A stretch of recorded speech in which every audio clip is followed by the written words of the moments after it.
This week, what we're going to talk about is, what I want to share with you is, how are you going to use EFT to help your clients conquer their cravings and get over emotional eating and sort of be able to create healthier habits. Now, we all know that there is so much information in the world about what we all should eat, what is healthy, what is right for us. There is no lack of information these days on what we all should be eating. However, there is also this epidemic of people who are overweight, obese, medical issues that come from that, people who are unhealthy, unhappy, and their bodies are just not coping. So there's a whole lot of all of that going on, despite all of this endless information about what we should be doing and what is right for us. So me, you, as energy workers, energy healers, people who are in the healing modalities, people who help other people to sort of be able to have better habits and to eat better and to have the goals that they want. You and I know there is more to it than what we put into our mouth. We know that there is this whole unconscious conversation going on, this whole psychological stuff going on that needs to get managed and worked on, because it's easy enough to go, here is your diet, here is a diet in terms of this is what you're going to eat, here's your food plan, maybe a better word, here's your food plan, you're going to eat all of this, this is what it's going to do, and this is what you're going to stick to. Like super, super easy. There's no lack of those. But let's get into some of the emotional stuff that's going to go on for your clients, whether you're already in the space where you're already working with clients, or you're thinking about this as a career for you to become sort of EFT practitioner, add it to your own, whatever it is. Let's talk about those, what's going on for clients. So when I think about helping people overcome, even if you just think of cravings, I know that there's the physical food sensation part of it. There's the physical food that they're craving. And I also know that there's an emotional component too. Now, most of us do not crave carrots. I love carrots. I'm a carrot lover, but I don't crave carrots. It's something I think I'll go and I'll enjoy. I don't crave, I picked some fresh mandarins off a tree this morning out the back at my place. So I don't crave those, but I know I enjoy them. So what is it that we crave? Let's face it, it's the stuff that has been engineered. Now, when I talk about engineered, food tech has billions and billions of dollars invested into it, into that salty, sweet crunch. They invest lots of money to make sure that we can't take just one and never want more of it. They engineer it for that. What they do is they engineer this food. I mean, we can call it food. They engineer the stuff that we eat. And what it does is it triggers a chemical reaction in your brain, and it triggers what's known as the reward center. We eat something that's salty, crunchy, sweet, whichever it is for you, and it instantly goes into that trigger in the brain, and the brain goes, oh, I like this. This feels good. So what we're generally doing when we are looking, when we are having our craving, whatever our favorite craved thing is that we eat, it changes our state. It changes our emotion. It instantly changes the way you feel. And that's what the food is engineered to do. They know that it does this. They're playing on us. But if we can, between you and me, help our clients to break the bond and break and separate that, it then becomes a very different choice for them of what they're going to go and eat. But you've got to know that part of it for the person is they want to stop feeling what they're feeling. So they go to their favorite crave thing and it makes them feel different. It can be everything from it stops me. Let's go through some of the emotions that people have. That may be the easiest way. Some of the emotions that I found have come up with my clients it has been about loneliness. They use food and they use those favorite things they crave to cover up loneliness rather than feel with it and deal with it. It also covers up anger. I'm really, really angry, so I'll go and I'll eat something. It's almost like this punishment thing. I'm punishing them by crunching into a bag of crisps that are not going to make me feel good. Often when we are sad, definitely when we feel rejected, anything that when we're feeling tired, any of those sorts of more negative emotions can tend to be linked to an emotional driver of why your clients are going to reach for this particular thing. Now, it doesn't determine Loneliness doesn't send me to crisps, and anger doesn't send me to chocolate. It doesn't have that. It's the connection that your client has with the time that they were feeling lonely before. What was the solution? What stopped them feeling lonely?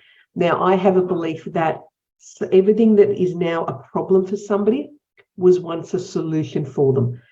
I had a client that I worked with, and she absolutely just craved dream chocolate. Dream chocolate to her, for those of you who don't know, it's a Cadbury Dream block of chocolate. It's a brand of chocolate, and it's white chocolate. So Cadbury Dream chocolate was her thing, and that's what she went to when she was feeling sad, feeling lonely. She went to her dream chocolate. What we were able to separate for her was when she had had a particularly bad breakup and something really terrible happened, her friend came over to comfort her. Guess what she brought? Dream chocolate. The solution for her in that moment to feeling sad, disconnected, unhappy, or a whole range of emotions was this dream chocolate. Connection made. When she's feeling sad, lonely, miserable now, years and years and years and years have moved on, dream chocolate was her satisfier. So notice there's a connection that's been made. And that's what all of us will tend to do. We might not know it. We might not know it consciously, but there was a connection made. For me, when I was a child, I grew up a bit of a latchdoor kid, if you know what that means. There was a key to the door around the neck and on a piece of string by the age of 5. It's just the way we were. We're an immigrant family, and that's what happened. And I found sugar was my friend. Sugar instantly stopped me feeling unloved. It instantly stopped me feeling lonely. It instantly stopped me feeling all sorts of things because my parents came home from work late. We were in a lot of the time I was on my own. All of those things, all of those feelings that I had, sugar was the thing that used to get me by and used to make me feel better, used to make me feel different. Remember we talked? Changes our state of mind, changes our emotion in an instant.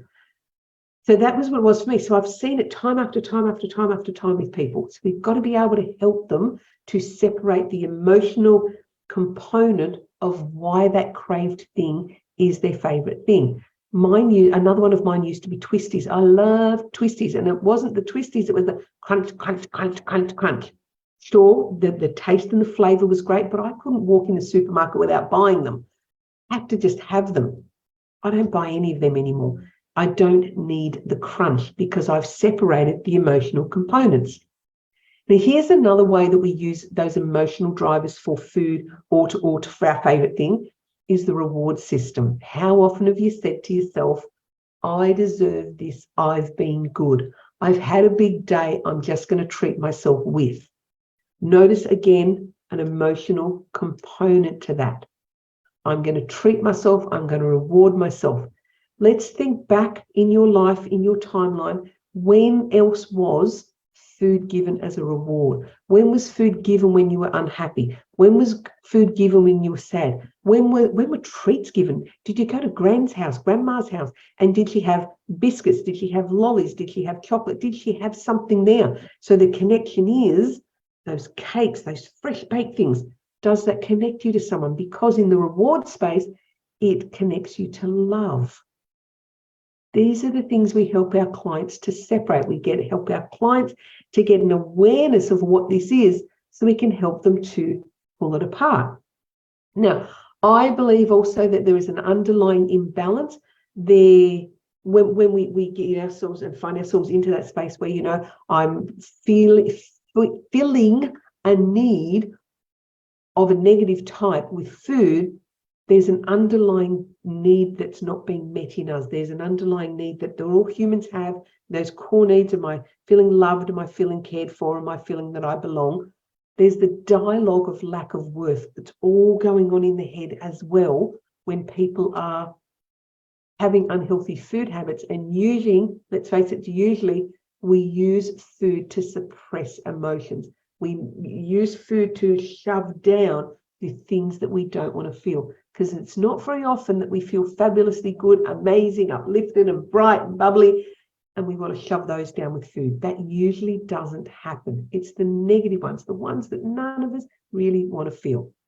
So here's how we're going to do it. Let me just sort of give you a quick demo of how you would do some tapping with your clients to get them over cravings. So there's 2 parts to it, as I said.